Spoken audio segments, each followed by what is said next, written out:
Hello and welcome to the video. I'm up here in the corner. This gentleman here is Andrew. You might know him as Frank from Let's Drone Out. I'll put a link in the description if you don't listen to Let's Drone Out. It's a weekly podcast all about surprise prize drones and UAV systems. So if you aren't already a subscriber, go and check that out. Link is below. Now, this might look a little bit familiar to some of you because about 2 months ago, Andrew was very generous with his time again, came on and tried to explain the craziness that was the latest update on the UAV legislation for the UK. And I think most of us came away from that chat just as probably more confused actually than when we went in, and lots of people were a bit confused and angry about that, and my reaction to everyone was, well, no, that means you understood the video perfectly, because that's how crazy it is. We have no idea. Now, the reason that we're doing this update video, and the idea is that we'll do another one. Andrew's again very kindly offered to have another chat about the 2nd of October, is to do an interim update because a lot has changed in those 2 months. So I'm sure that you as my audience, just like myself as a pilot, is kind of keen to know what's happening. And Andrew always keeps wanting to call you Frank when I'm on this, and when I'm on Let's Drone Out I call him Andrew and I get in trouble because it's the wrong name, but we'll just stick to Andrew. Andrew's been involved in the process and been in the room, so I'm going to try and keep this relatively quick. The idea is that Andrew can give us a very quick update on where we are with the process, and then there's loads of questions. Thank you to everybody that sent questions in, and we'll run through them as quick as we possibly can. So Andrew, again, thank you for the time. Hand over to you. What's changed in the last 2 months? Well, not a huge amount has changed in the written down legislation. What has changed has been in the communication, the understanding, and sort of how it's all starting to get set up, ready to come into action quite soon. So first of all, to everyone, as a reminder, don't panic. As of September and October, there is nothing you have to do yet differently from what you're already doing. As of November, there will be a registration system for anything over flying anything over 250 grams. And then the next round of rules will come in July 2020 when it all changes again. So that's sort of very briefly what we've known for a long time. When we last spoke, we were very hopeful, and the UK Model Flying Associations were very hopeful that they were going to come to an agreement with the Department for Transport and the CAA that meant that their members wouldn't have to pay the £16.50. That was what they were quite confident about. There'd be some other way around it, or a negotiation, something along that lines. It seemed to be going quite well. In the intervening time since then, it's been a bit of a roller coaster where where talks completely broke down. There's nothing really happening. They were hearing nothing from anyone in the DFT or the CAA. So they convinced all their members to absolutely flood the inboxes of all the MPs and the civil servants and various people that are involved, and have managed to get them back around the table, and they are now talking, actually having constructive talks about it. So it's looking a bit more hopeful again. Okay, so this is related to the email that Dave Phipps, CEO of the BMFA, sent around on the 12th of September then, where he talks about the fact that the new Secretary of State, the Right Honourable Grant Shapps MP, has basically told everybody and the CAA to start talking, and the DFT to start talking to people like the BMFA, and to everyone to grow up a little bit. I'm paraphrasing, but that's more or less kind of what the gist I got from it. So yeah. We've got a little bit. So it looks like we are still having to register, but it looks like the communication is opened back up. So, but yes, watch this space, because we can't even sort a Brexit out, and we've had 3 years for that. Yeah. Well, we've kind of had longer for this, because there's been talks about this going on for many years, and it gets mentioned every year and nothing really happens. But okay, it's happened now, so it's actually happening. But the UK Model Flying Associations have urged their members not to sign up immediately, So there is a at least a 1 month grace period, which is November 2019, where the registration system will be open, but you have to have signed up by the end of November is what's in the rule book. And the BMFA and the other UK model flying associations have suggested holding off if you can. Obviously, if you own some models, but you're not planning on flying them over the winter, then you could put it off for even longer. So that might be something to consider while these negotiations are still going on, and things are being sorted out. So that's currently the situation. Definitely keep an eye on the particular association that you are a member of. So the BMFA, the FPV UK, the Scottish Model Association, or Large Model Flying Association. Just keep in touch with them and find out what's happening. So Dave Phipps from the BMFA has basically pointed everyone towards the BMFA website and the Facebook page, and I'd recommend everyone kind of keep an eye on that. But great work by the community, letting the powers that be know that they were being idiots, and to actually get their sleeves rolled up. And I think the appointment of a new Secretary of State has probably helped. Someone with fresh eyes has come in and just realized that it was just a bit crazy. Conscious of time, can I kind of run through the questions that we've got here, and hopefully it'll tease out some of the detail. Again, thank you to everybody that put these questions, and thanks again to Andrew for doing this at 8:10 one evening.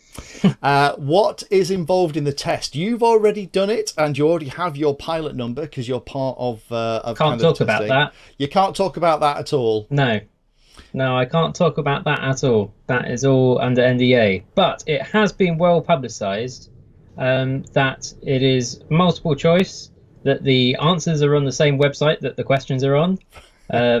And it doesn't take too long to fill it in. It's pretty basic, simple stuff.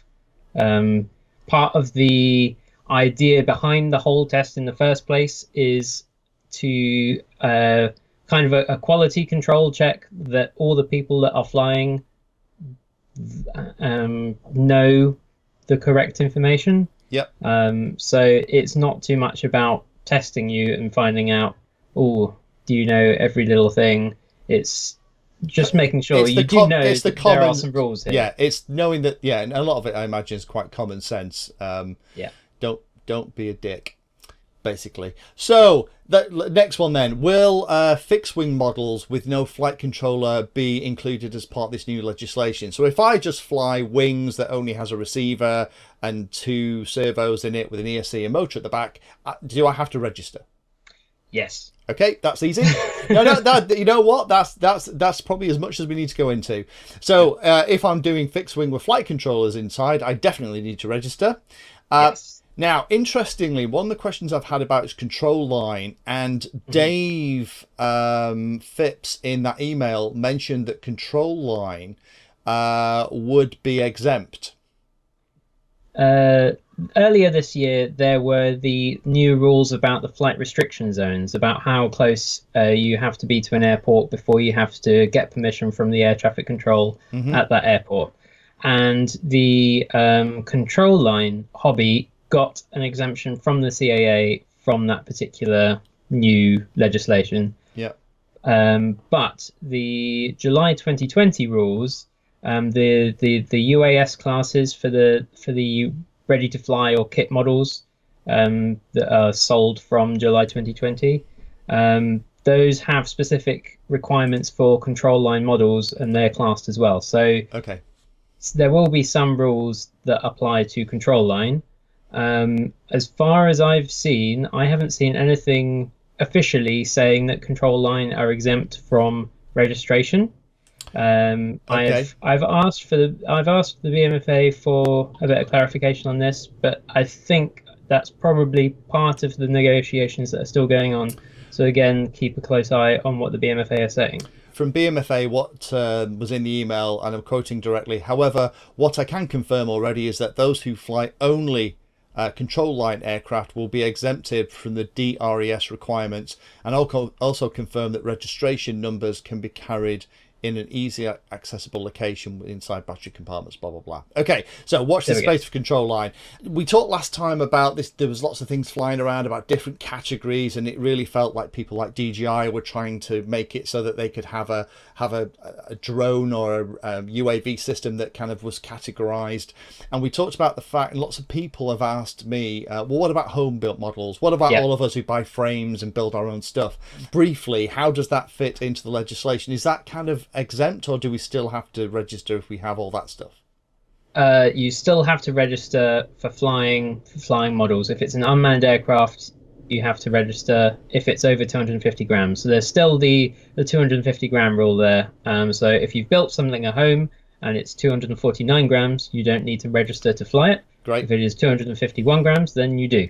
And that includes with battery, right? Just to be clear. So that is that's flying weight. So it's not like 249 grams without the battery, and then you put the battery on and it's over the limit. It has to be with battery. Yes. But if there's any of your subscribers fly IC, then it doesn't include fuel, interestingly. But a battery is considered the fuel tank, not the fuel. Because a charge doesn't weigh anything. Okay. Right. Fab, thank you. So how does this work for visitors who come to the UK who want to bring their radio-controlled aircraft? So maybe a guy from France or America wants to come over and maybe participate in part of an FPV race, or maybe just go into the fens and fly his aircraft. What do they have to do the test?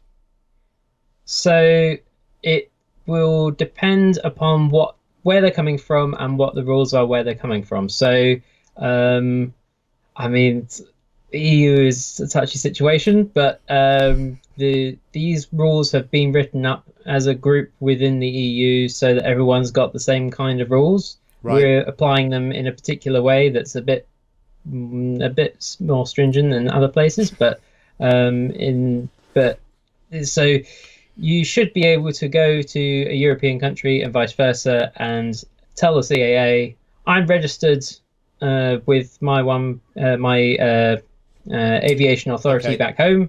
This is my registration, and the CAA will go, yes, that's fine, go ahead. But there'll be some potential process that you'd have to go through to kind of let them know you're flying in the UK or whatever, with whatever qualification you had for your home country. Okay, how does the new legislation affect maximum range and maximum heights? Are there any changes in terms of how high we can fly and how far we can fly? Not a huge amount. So there were, along with the recent changes that have already come into place as of July this year, so there was the limit to 400 feet, but there has been an exemption for members of the UK Model Flying Associations who fly anything except a multirotor. So you can fly FPV fixed wing with a flight controller in it up to 1,000 feet. You can fly, a glider, a helicopter, anything like that, up to 1,000 feet. But if it's a multi-rotor, whether it's line of sight, FPV, or anything else, that's still limited to 400 feet and doesn't have any of that extra exemption. Okay, and in terms of range, I guess that's line of sight, and that that's based on the vehicle, the size, how visible it is. That's common. Use your common sense for that bit, I'm guessing. Exactly. You need to be able to see that it is staying clear of obstacles, and you can see and avoid any other aircraft that are coming into the airspace. Cool. Technically, this also means if you're flying behind a tree, that's out of line of sight, even if it's only 30 meters away. Okay. So that's something to be aware of. There's a kind of rule of thumb that's something like 500 meters, but again, that's dependent on how big your model is, how visible it is, what the conditions are like, what your eyesight's like, all that kind of thing. Yeah, so it's very subjective, but use your common sense. What are the penalties for not registering and then going and flying a model? There's something I hear a lot is lots of pilots saying, "Oh, I'm not going to register. It just means they're going to knock on my door when there's a drone incident." And I can understand that reaction. But what would happen if you didn't register and then you were found in a field flying a UAV system?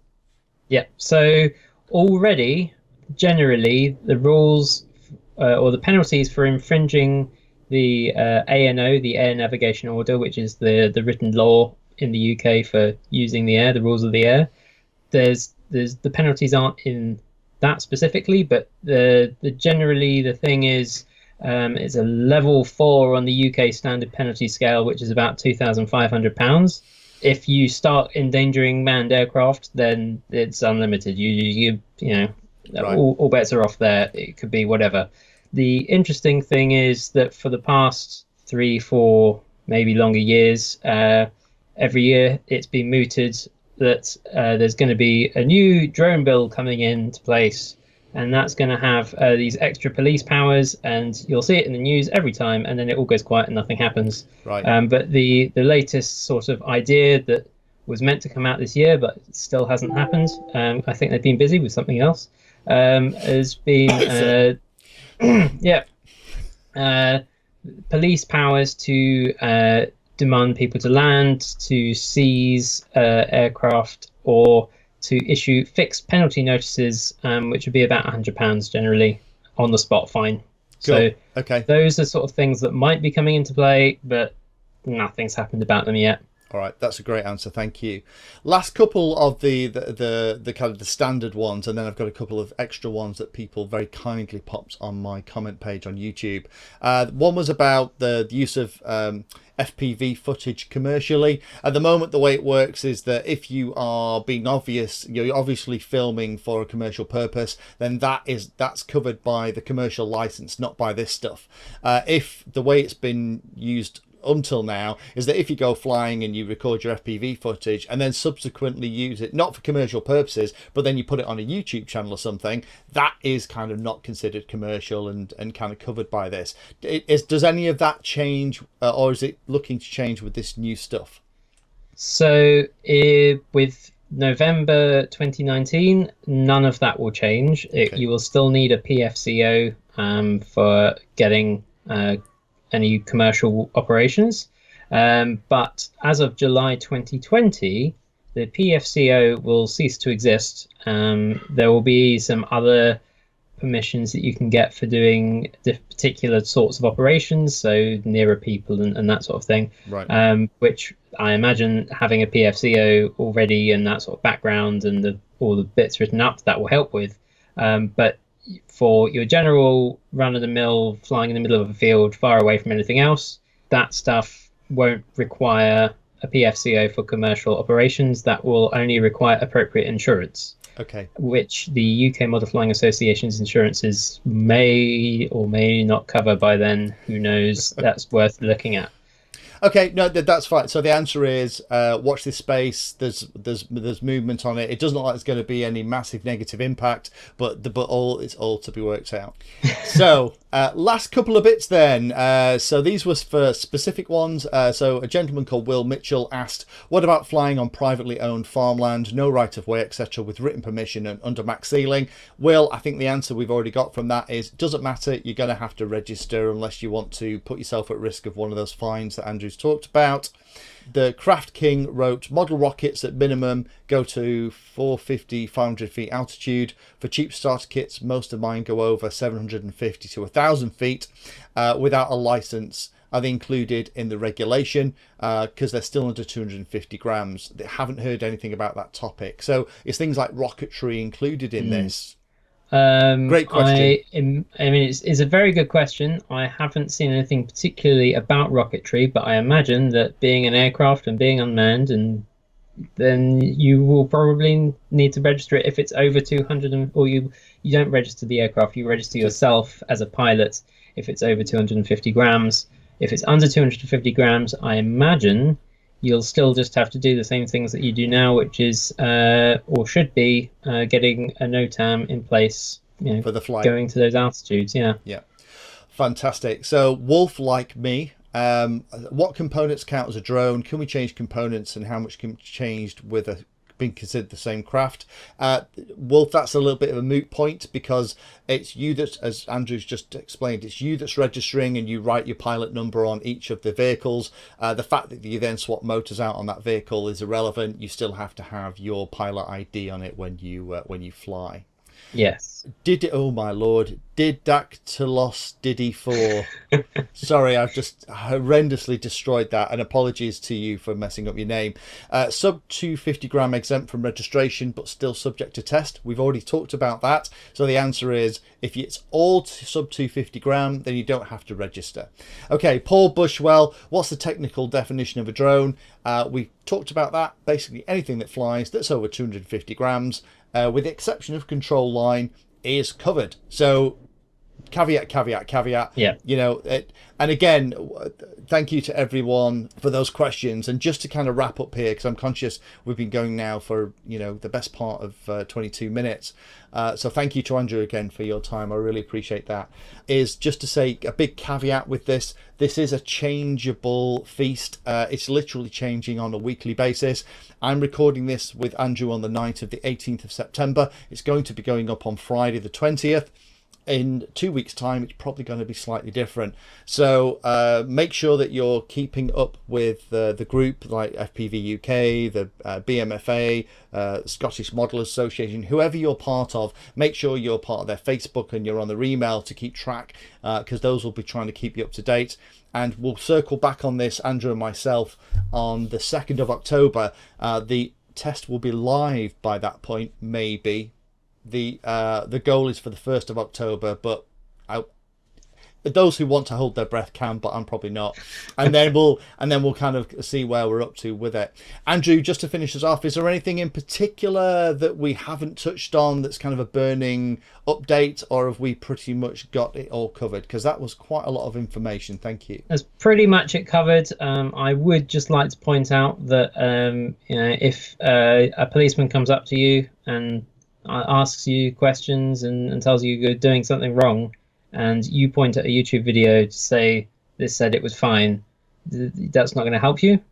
So I would always make sure to, as you said, keep up to date with the latest updates from the UK Model Flying Associations. The actual law is the Air Navigation Order. There's CAP 658, which is how that a kind of suggestion of how that applies to model flying. And there's CAP 1789, which is how it's being set up for July 2020. So there's also the drone code. That's a good website. Great website. It gets it down into the very basic. It even has little pictures and graphics. I love that site. I'll put a link in the description for that. Yep. The other thing to be aware of is the sort of flight restrictions and things like that. So a lot of people have asked about sort of how do I find out, you know, where is safe to fly? And a word of warning: there is the NATS, the NATS website, has a map that looks like it's a suggestion of this. These are all the places where you aren't allowed to fly, but it's only specifically the flight restriction zones around airports, the fixed ones. So that doesn't include any NOTAMs or other notifications. Just because it looks empty on there doesn't mean that there isn't something to be aware of. So I would recommend having a look at 2 other websites as well, because one of them has stuff that the other doesn't, and vice versa. And so the 2 that I use are AirMap and noflydrones.co.uk. I just refer to both of them because there's just so much stuff and it's not all tied into one place yet. Fabulous. Watch the space. Thank you, Andrew. I'm not sure whether that's planes in the background on your end or trains. That was a train. Right. Okay. Fantastic. That's all right. You've got a great mic because I can hear it, and that's fab. Andrew, thank you so much again for your time. Let's circle back on this on the 2nd of October. Thank you to everyone for staying with it right to the very end. This is a subject that we don't really want to talk about as a hobby, but it's one that we have to. So thanks for sticking with it, and see you again to talk about this on the 2nd of October. Speak soon. Thanks for watching the video and watching right to the very end. You can find me in all the usual places on social media, and if you like the video and like what I'm doing here, then hit the subscribe button and hit the bell notification icon too. If you really like what I'm doing, you can go the extra mile and become one of my Patreons for access to me directly for support, and also giveaways and regular updates too. If you're looking for particular content, then check out the playlist. I organize all of my videos into playlists, so if you're looking for a particular topic, you can find everything here. If it's called Introduction To, it's designed to start very simply and build on that simple introduction to teach you all about it. If it's called For Beginners, then that is really aimed at people who are brand new to that part of the hobby. You can also search on YouTube for anything that you're interested in using the search function at the top. So iNav Painless 360 will find all of my videos and even the playlist around iNav. So thanks again for watching and happy flying.